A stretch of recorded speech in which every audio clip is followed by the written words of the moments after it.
est l'un de nos créateurs de chapeaux les plus connus. Elvis Pompilio est modiste. Il coiffe autant les têtes couronnées et les vedettes que tout un chacun.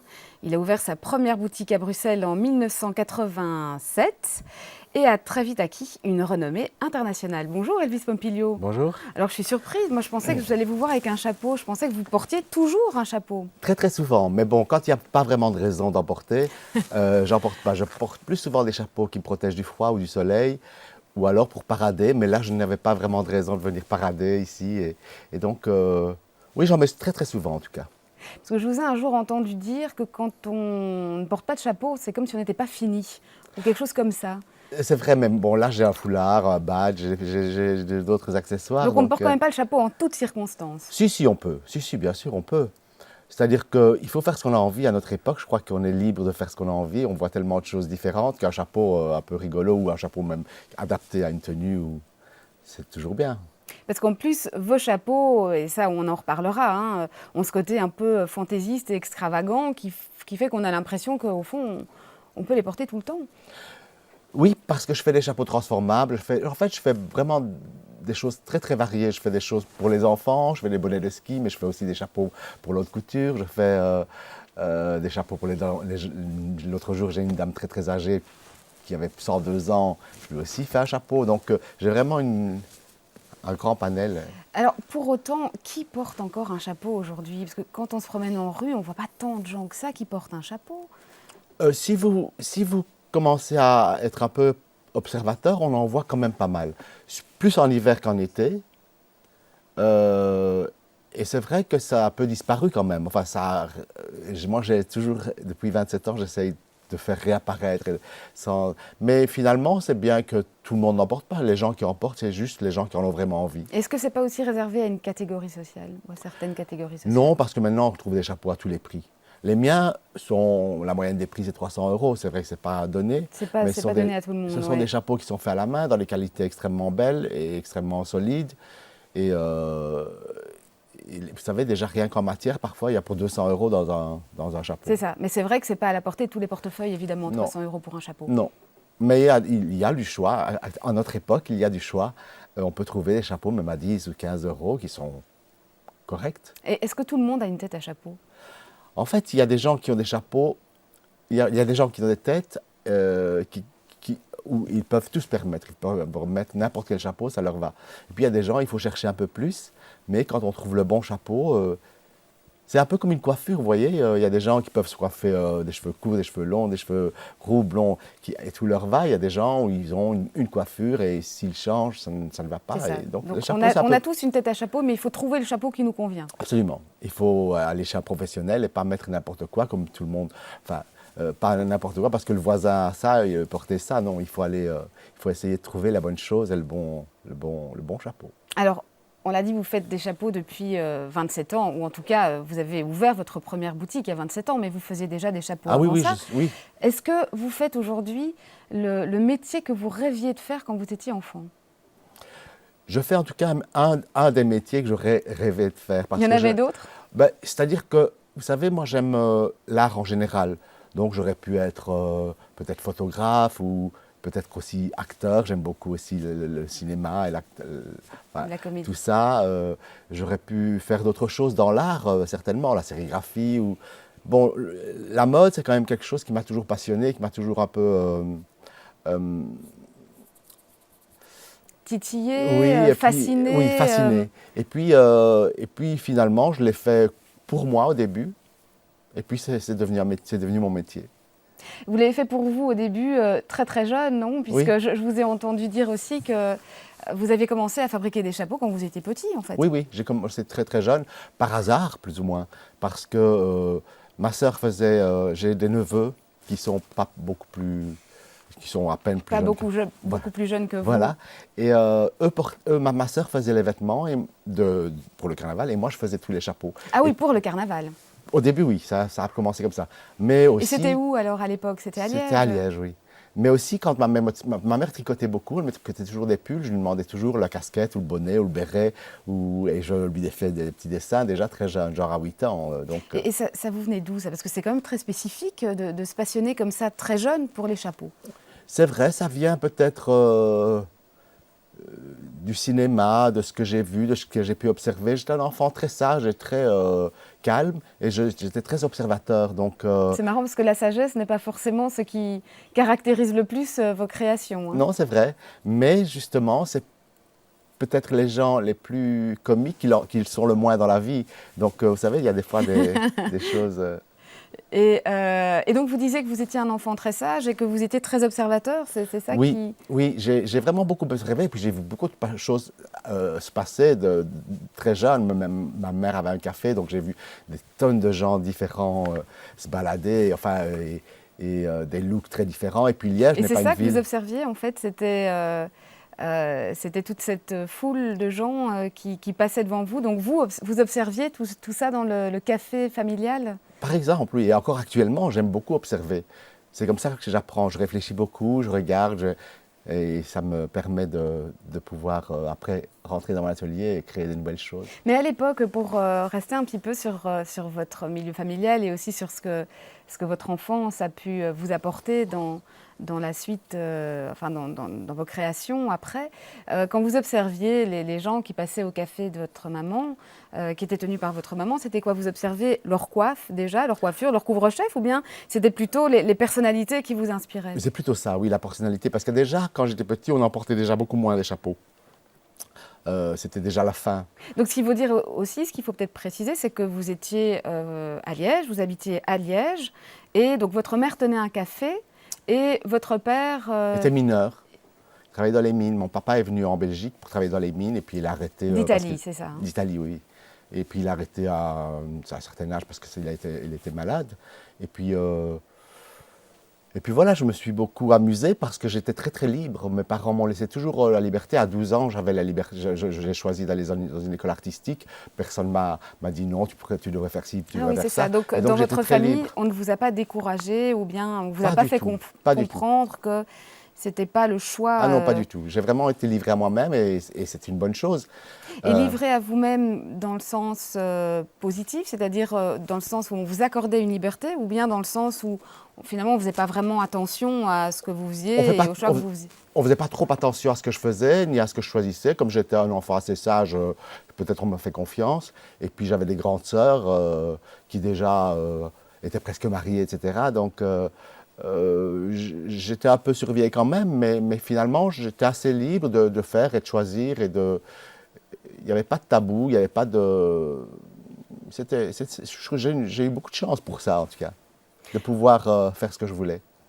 Et c'est ça aussi qui a développé chez vous cette fibre fantaisiste, créatrice, vous le disiez, hein, puisque vous avez choisi très tôt de vous diriger vers les études artistiques. Mais c'est venu très tôt, vous savez, j'ai même déjà petit à l'école, j'étais le premier en dessin, en chant, etc. Tout ce qui était artistique, j'étais très bon. Pour le reste, moins. Et ça a duré comme ça toutes les années d'études que j'ai pu faire. Mais ce n'était pas quelque chose qui était particulièrement... vous ne baignez pas là-dedans à la maison. Votre père ou votre mère qui aurait pu, elle aussi, développer une fibre artistique à côté de son métier, ou votre père? Ben, c'est-à-dire que de très loin, on pourrait dire oui, parce que mon père, vous savez, il est italien, il sait tout faire. Il sait mettre du carrelage, il sait faire un banc avec 3 morceaux de bois, etc. Donc ça m'a peut-être aidé de voir des choses. Et d'ailleurs, moi, je suis un peu comme ça. J'essaye de faire avec ce que j'ai, ouais. avec mes mains, avec ce que j'ai. Bon, bien sûr, j'achète des belles matières, etc. Mais au départ, j'essaye de faire avec ce que j'ai. Et j'ai eu un peu cet exemple-là dans ma famille. Donc, mon papa faisait... des choses avec des déchets de bois Donc, je ne sais pas, c'est difficile à dire. Et donc, vous vous lancez alors dans les études artistiques, mais vous fabriquez déjà chez vous des choses, puisque vous habillez vos neveux, les enfants qui passent par là, vous leur fabriquez des costumes. Au début, c'est pour le carnaval. Et puis, enfin, je dis des costumes, des chapeaux, vous disiez quand même. Chapeaux, oui, chapeaux, moi. Moi, j'ai toujours fait les chapeaux. Après, j'ai commencé à sortir dans les discothèques, etc., vers l'âge de 16 ans. Un peu plus tard, oui. Et là, j'ai commencé à faire des événements très simples, et puis les chapeaux toujours assortis. Et c'est comme ça que je me suis fait... Pour vous-même, alors? Pour moi-même. Et puis, pour quelques amis qui voulaient aussi des choses un peu originales. Et puis après, j'ai rencontré des gens qui travaillaient dans la mode. Je venais souvent à Bruxelles, ou à Anvers, ou à Gand, etc. Je rencontrais des gens du milieu, de la mode, Et c'est comme ça que je me suis fait connaître, simplement en m'habillant et en me coiffant de ce que je faisais. Et ça vous a surpris à l'époque? Donc, c'est quoi? Les gens ont commencé à vous demander de leur fabriquer des tenues ou des chapeaux? Oui, ça m'a beaucoup surpris parce que finalement à Liège, c'est une ville très amusante, etc. Mais c'était un peu moins ouvert et un peu moins accepté, les looks très particuliers. Un peu excentriques ou Voilà. extravagants? Et donc, Et c'était moins accepté, c'est-à-dire qu'on vous a remarqué que oui, c'était malvenu, un peu plus, oui. un peu plus? C'est-à-dire que, oui, tout à fait. À Bruxelles, j'ai été accueilli, j'étais étonné, je pensais qu'on me prenait pour quelqu'un d'autre, je pensais qu'on m'avait confondu pour quelqu'un d'autre, parce que quand j'arrivais dans un endroit, habillé comme d'habitude, eh bien, on m'ouvrait déjà on me faisait entrer comme si j'étais une star, et c'était bizarre, je ne comprenais pas. Alors qu'à Liège, c'était pas du tout comme ça. Moins, On vous beaucoup faisait moins. comprendre que c'était un peu déplacé. Il fallait, si je voulais revenir dans cet endroit-là, il fallait que je m'habille un peu différemment, on me le disait même. Donc, Ah oui, c'est ça. Donc là, vous parlez des cafés, des boîtes. oui, voilà. Et c'était quand, là? On est plus ou moins quoi, dans les années C'était... 80? Oui, voilà. Oui, oui. Peut-être, oui, c'est ça. Donc c'est ça qui vous a le plus surpris à Bruxelles, c'est l'accueil qui a pu être fait à vos choix de look. Absolument. J'ai été vraiment étonné et j'étais vraiment surpris et j'ai adoré Bruxelles. Du coup, j'ai adoré Bruxelles et puis quelques années plus tard, j'ai vraiment décidé de m'y installer parce que l'accueil était trop bien. Et puis Ah oui, une c'était capitale. vraiment pour ça. Ah oui, parce oui. que vous vous êtes senti plus libre. Oui, et puis c'était pas possible. Bruxelles était quand même proche de Paris, de Londres, etc. Et c'est facile, c'est un centre très facile. Et puis ça a fonctionné directement. Je me suis installé dans un showroom sur rendez-vous. Parce que donc avant d'ouvrir votre showroom, quelle a été l'impulsion entre le moment où vous fabriquez, parce que quand vous êtes arrivé à Bruxelles et quand vous commenciez un peu à sortir à Liège avec vos tenues que vous fabriquez vous-même, vous aviez déjà dans l'idée que vous alliez travailler dans la mode, que vous alliez vous installer comme modiste ou comme créateur de mode? Pas vraiment. C'est arrivé vraiment progressivement, en voyant que les gens s'intéressaient à ce que je faisais, en faisant déjà assez jeune, j'avais 20 ans, je faisais déjà chapeau pour les défilés assez prestigieux à des défilés à Bruxelles. Oui, quand même. On me ouais. demandait, oui, oui, on me demandait les séries de chapeaux, etc. Et j'avais déjà une pièce chez moi réservée à la couture et à la fabrication de chapeaux déjà. Donc, en fait, c'est un peu naturellement que vous vous êtes, sans plan précis, Absolument, petit à petit. que Ça a l'air vous êtes très... tombé dedans, en Voilà, fait. absolument. Ça a l'air très calculé parce que dès le début, j'avais envie d'avoir un logo, une signature, je savais ce que je voulais. Mais ça n'a pas été prémédité. Je me suis pas dit un jour Vous n'avez je pas ferai fait un ci, je business ferai ça. plan Non, en pas disant, non. voilà, je vais me lancer. Non, et j'ai démarré en fait pas avec un prêt de l'ONEM parce que je travaillais et j'ai dû demander mon préavis pour pouvoir avoir un prêt de l'ONEM de 500 000 Et francs vous belges travaillez pas du tout dans dans la la mode. sérigraphie quand même. C'est ça. Je faisais des objets publicitaires dans une petite usine à Liège. Et, euh, et puis un jour, je me suis dit, bon, il faut vraiment que je bouge. Et donc, j'ai envoyé ce dossier à l'ONEM et il a été accepté. Et voilà, j'ai eu ce prêt de 500 000 francs et j'ai tout dépensé. Je me suis installé et ça a fonctionné. Donc, et là, vous commencez alors à fabriquer des chapeaux. C'est là que vous commencez à les fabriquer pour des défilés. Vous n'aviez pas fait des études spécifiquement dans la mode? Non, pas de mode, mais de l'art plastique. Vous savez, ça m'a beaucoup aidé parce que j'ai fait de la sculpture, de la peinture, de la photo, de la pub, de l'étalage. Enfin, Et ça vous a plus aidé, ça, que si vous aviez fait des études vraiment spécifiquement en création, en stylisme? Je pense, franchement, je pense parce que en mode, on n'apprend pas à quelqu'un à faire une sculpture. Moi, j'ai appris à faire de la sculpture. Donc, le chapeau en paille ou en feutre. Avant de devenir un chapeau, il faut la forme, qui soit en bois, soit en plâtre, soit en ce que vous voulez. Enfin, moi, j'essaye de les faire et je l'ai fait moi-même. Donc, au départ, c'est une sculpture qui devient un chapeau parce que c'est la forme en bois qui devient un chapeau qu'on forme avec de la vapeur, etc. Et donc, ça m'a beaucoup aidé. Et puis, la pub, j'ai fait moi-même mon logo, j'ai décidé un peu de tout. J'ai fait la déco des boutiques au départ, parce que vous savez, je n'étais pas milliardaire, donc il fallait un peu se débrouiller Non, vous seul. aviez le prêt de l'ONEM. Voilà. C'est tout ce que vous aviez, en fait, pour commencer. J'ai tout risqué. C'était un gros risque, quand même. C'était un gros risque. Mais vous savez, je l'avais fait d'une façon un peu luxueuse. J'avais un beau showroom sur rendez-vous rue du Lombard, dans le centre, près de la Grand Place. Je voyais la Grand Place. Et je m'étais dit, écoute, si ça ne marche pas, comme ça, de cette façon-là, luxueuse, eh bien, je ferai n'importe quoi pour que ça marche. Je ferai les marchés, je ferai tout ce qu'il faut, mais je Donc vous vivrai de étiez ça. véritablement déterminé. Oui, oui. Et c'est ça qui vous a permis en fait de pouvoir continuer, cette obstination, cette détermination? Et le travail, beaucoup de travail, parce qu'il faut vraiment, dans la mode, vous savez, ça a l'air très très rose et très amusant, mais c'est énormément de travail. Dans la mode, on a rarement des temps morts ou plus calmes, parce que quand c'est pas les collections, c'est la création ou les choix des matières, ou c'est la production de ce que vous avez montré, etc. Donc il n'y a jamais de temps. Et c'est vous qui les dessinez, qui les créez, ces chapeaux? Oui, je les fais tout à la main, oui, ils ont toujours été faits tous à la main, un à un, les chapeaux que... Alors justement, pour revenir donc à ces débuts, vous avez vos premières boutiques, enfin et cette boutique sur rendez-vous, et puis finalement tout s'emballe et tout va très vite, non? Oui. Vous allez très vite ouvrir un atelier avec une trentaine de personnes qui travaillent pour vous. Ça a été progressif, hein. Une, deux, trois, et puis une première... Donc d'abord le showroom, puis une première toute petite boutique rue du Midi, puis la plus grande boutique à l'angle de la rue du Midi et du Lombard. On est venu me chercher... Où là, beaucoup de Bruxellois ont le souvenir de Oui, cette boutique, oui. hein, de cette boutique Elvis Et j'y suis à Pompilio, nouveau, là. J'y suis à nouveau, mais dans la plus petite partie. Il y a une parce grande que vous partie. l'avez fermée C'est un magasin qui s'appelle pendant... La Suite. Oui, je l'ai fermé pendant plusieurs années, mais entre-temps, j'ai ouvert un magasin au Sablon pendant 4 ans. Mais on y reviendra justement sur la fermeture de cette boutique-là. Mais donc vous disiez que voilà, vous avez d'abord une petite boutique, puis cette grande boutique, et puis petit à petit, Puis Paris, Londres, Anvers, enfin bon, plein d'endroits. assez rapidement, et Oui. puis vous êtes sollicité par, on le disait, par des vedettes. On pourrait citer Madonna par exemple ou Sharon Stone. Comment ça s'est passé en fait? Elles vous ont appelé? Ah non, les gens, en fait, moi je n'ai jamais vraiment fait de différence. Les gens viennent à la boutique et se présentent à peine ou pas du tout même. Et donc un jour, vous avez vu débarquer Madonna Voilà, à la boutique. Sharon Stone ou Joan Collins ou plein de gens. Ou Et Yannick comment Noah. vous avez réagi alors comme ça, vous qui avez grandi là à Liège, à dessiner dans votre chambre, à fabriquer des petits chapeaux de carnaval, tout d'un coup vous voyez débarquer chez vous Madonna, comment vous réagissez? Mais je suis assez confiant et assez...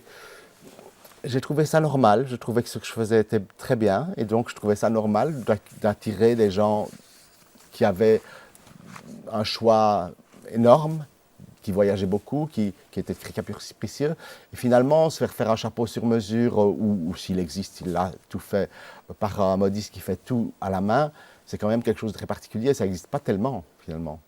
Est-ce qu'on parvient à garder les pieds sur terre quand on prend comme ça son envol d'une manière aussi fulgurante, et puisque vous citiez hein, Paris, Londres, on pourrait dire New York, Oui.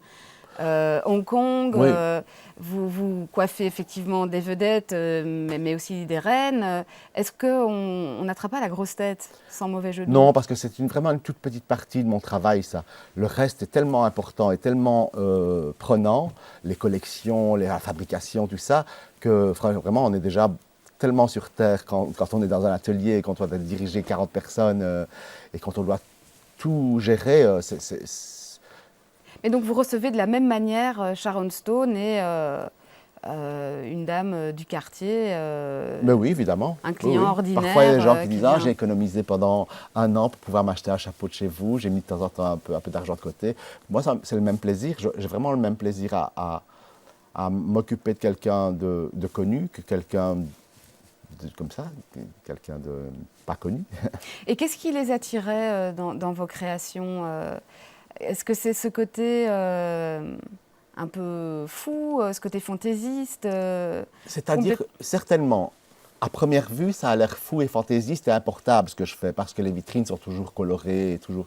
Mais finalement, il y a vraiment beaucoup de choses très très portables et très agréables à porter, qui se transforment, qui sont dans notre temps, de notre temps. Parce que vous savez, un chapeau ne peut plus être trop fragile.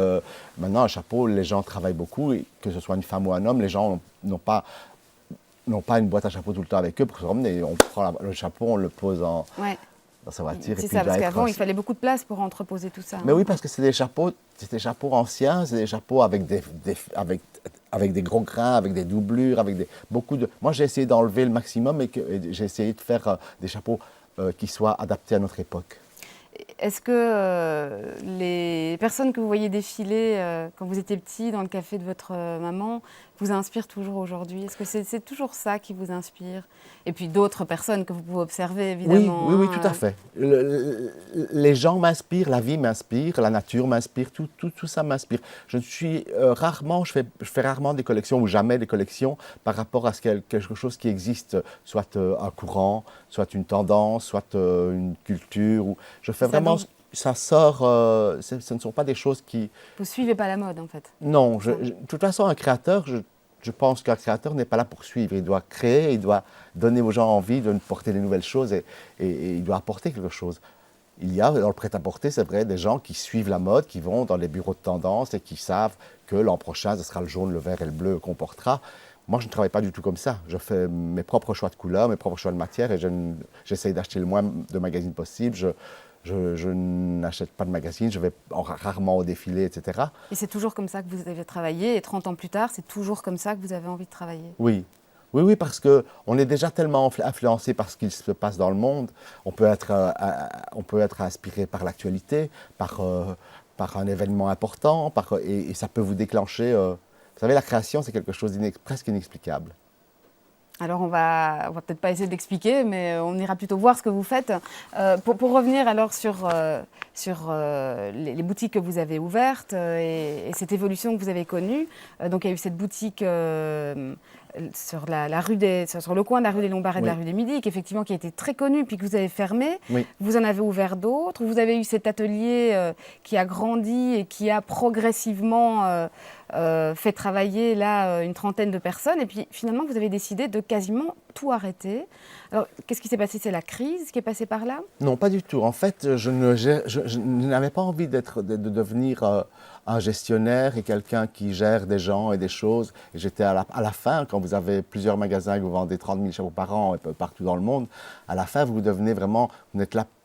Je ne pouvais plus faire mon métier, mon vrai métier. Je devais être partout à la fois. Je devais être une fois de temps en temps à Paris, une fois de temps en temps à Londres, à Anvers, et puis je devais aussi voyager pour voir à New York, au Japon, etc. Donc finalement, je suis devenu un gestionnaire. Et ce n'est pas du tout ça que je voulais. Je voulais être créateur, faire et des donc chapeaux. là, de nouveau, vous prenez une décision un peu, parce que c'est un peu risqué, non, comme décision, de décider de tout fermer. Notamment, par exemple, ce magasin sur la rue du Lombard, c'était un peu votre signature quand même. Oui, c'est ça qui absolument. vous a fait vraiment connaître, Oui. démarrer. Oui. Donc c'était une décision qui devait être difficile à prendre. Pas trop, parce que vous savez, j'aime vraiment mon métier. Et pour ne pas me dégoûter de mon métier, il fallait que je change, il fallait que je prenne des décisions, il fallait soit que je passe à un niveau au-dessus et donc que je n'ai plus d'atelier à moi, mais que je fasse fabriquer à l'étranger et exploiter mon nom et ce que je pouvais faire en faisant des choses industrielles, ce qui ne me plaisait pas du tout. Soit revenir en arrière et faire l'artisan à nouveau et faire moi-même tout, dessiner et tout dessiner Et c'est moi-même. ça que vous faites maintenant, c'est d'une certaine manière ralentir. Oh non. Ralentir dans le sens essayer de revenir à quelque chose de plus fondamental. C'est ça, oui. Mais de toute façon, les gens n'en ont jamais assez. Enfin, on n'en a jamais assez. Quand j'avais plein de boutiques partout, on venait me trouver en me disant « Ah, mais vous devriez ouvrir… » Les Italiens me disaient « Ah, vous devez ouvrir une boutique à Milan. » Les Russes me disaient « Ah, mais il faut ouvrir en Russie. » Et alors, il n'y a jamais assez. Vous n'êtes jamais assez grand. Donc, et donc, vous avez réussi à dire à un moment donné « Stop ». Oui, absolument. Maintenant. Mais petit à petit, je me suis vraiment organisé sans faire de mal à personne. Quand une vendeuse ou une ouvrière s'en allait, eh bien, je ne la remplaçais pas. Et ça a duré 2 ans comme ça. Et petit à petit, je me suis retrouvé avec beaucoup moins de personnes. C'est ça, donc vous n'avez pas dû mettre des gens à la porte Non. Je n'ai pas fait de mal aux gens en les licenciant parce que je voulais arrêter. Alors, vous avez fait d'autres choses aussi. Vous avez notamment, récemment, l'été dernier, eu une expérience dans la création à l'Opéra. Oui. Une expérience parmi d'autres que vous avez menées qui sont un petit peu en marge de votre travail quotidien. Qu'est-ce que ça vous apporte, des expériences comme celle-là? Par exemple, à l'Opéra, où vous avez dû créer des costumes de la Bohème à Liège. Qu'est-ce que ça vous apporte, des expériences comme celle-là? Vous savez, c'est une expérience très très différente de pouvoir rentrer dans une équipe C'est-à-dire que là, je suis juste le directeur artistique pour ce qui est vêtements, chapeaux et puis look, maquillage, etc. Je décide un peu de tout. Mais il y a le metteur en scène, il y a le producteur, il y a les gens qui font le décor. Donc là, je suis un élément parmi d'autres et je dois m'intégrer et aussi m'intégrer et essayer de faire pour le mieux parce que vous savez, c'est assez différent. Mais en même temps, je ne je reste fidèle à moi-même. Donc, ce qu'on a vu pour la bohème, c'est très ressemblant à ce que je fais pour moi-même, pour mon nom et dans les boutiques, pour les chapeaux, quoi. Je ne me suis pas privé, je ne me suis pas dit, ah, il faut faire absolument ça. J'ai eu la chance de travailler à Albert-André Lheureux, qui, lui, a vraiment travaillé depuis très longtemps là-dedans, et il m'a choisi parce qu'il connaît mon travail. Il ne m'a pas choisi pour que je fasse autre chose. Donc ça s'est bien passé, c'était très, très, très agréable. Et de manière générale, dans votre travail, vous avez dû parfois faire des compromis, accepter certaines contraintes, renoncer à certaines choses ou certains choix que vous auriez aimé faire Non, non, très rarement. Parce que vous savez, je suis déterminé, je sais ce que je veux, je sais ce que je ne veux pas surtout. Et non, j'ai rarement dû faire des choses que je n'avais pas envie de faire, non. Dans l'avenir, maintenant, et on arrive petit à petit au terme de cette émission, vous avez envie de continuer à travailler selon le modèle que vous avez choisi maintenant, c'est-à-dire en fermant les boutiques. Bon, vous vendez toujours des chapeaux rue du Lombard, mais enfin, c'est plus votre magasin, c'est quand même différent. Je reçois aussi sur rendez-vous. Et sur rendez-vous, mais donc, ça correspond à ce que vous voulez faire et c'est comme ça que vous voyez l'avenir pour l'instant? Vous savez, comme j'aime bien changer, comme j'aime la difficulté, etc., il se peut qu'un jour, je réouvre un grand magasin. Et je ne sais pas moi-même, en fait. Je me laisse porter par mes envies et par... bien sûr, ce n'est pas des coups de tête, c'est assez réfléchi, etc. Mais je ne sais pas de quoi l'avenir sera fait. J'ai envie de continuer comme ça, d'être un artisan et faire des petites choses. Et pour l'instant, vous pouvez le faire, en tout cas. Voilà, oui. Vous avez la possibilité, vous avez moyen de travailler comme ça. Mais c'est-à-dire que je travaille quand même 7 jours sur 7, presque. Vous savez, quand on est seul et qu'on doit assumer une boutique, des événements, que ce soit la bohème ou une table pour un tel, enfin, je fais aussi un peu de design, je fais beaucoup de choses différentes. Donc, oui, c'est ça, mais j'imagine que fabriquer 30 000 chapeaux par an et puis être tout seul et en fabriquer beaucoup moins, au niveau financier, ça se ressent aussi, évidemment. Mais je suppose que les coûts et les investissements sont différents aussi. Voilà, c'est ça. Et puis, vous savez, ce que j'ai fait avant, ça a un peu nourri ma vie actuelle. Donc, j'ai un peu mis de côté. Vous avez la possibilité de le faire. Je peux un peu me calmer et faire des choses qui m'amusent plus ou qui m'amusent autant sans devoir vendre mon âme au diable juste pour l'argent. Et c'est comme ça, en tout cas, que vous voyez les choses dans un avenir proche, on va dire. Oui, je suis vraiment content de travailler comme ça, d'avoir cette vie-là et de pouvoir d'être seul et de faire des choses qui m'amusent beaucoup. Chaque expérience est nouvelle et chaque saison est comme si c'était la première saison.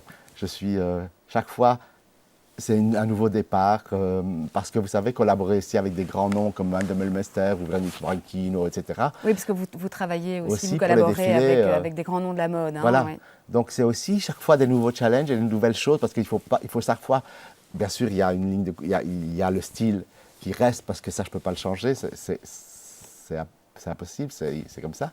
Mais c'est ça c'est le défi. Oui. Peut-être toute dernière chose, Bruxelles, ça reste un attachement fort pour vous? Ah oui, j'adore Bruxelles. Je trouve qu'on vit très confortablement, on a un confort de vie assez... Et en termes de création, d'inspiration, de mode Ah oui, c'est parfait. En plus, en plus, avec la Commission européenne, on a quand même plein de gens de tous les pays. Donc, à Bruxelles, on entend parler toutes les langues. C'est très mélangé. C'est une assez jolie ville. Une ville de mode de plus en plus. Aussi. Vous voyez la différence entre aujourd'hui et l'époque où vous avez commencé? Bien sûr, maintenant, les choses évoluent et les choses évoluent. C'est-à-dire qu'avant, il y avait déjà tous ces gens-là, mais qui travaillaient un peu plus cachés là. Là, ça commence à être plus... les écoles de mode à Bruxelles, etc., sont très bien. Et donc... et puis de toute façon, maintenant, les Belges sont respectés dans le monde entier pour le domaine, pour ce qui est mode. En tout cas, vraiment, dans les 20 meilleurs au monde, il y en a peut-être 10 de Belges. Très bien. Merci Elvis Pompilio. Merci à vous.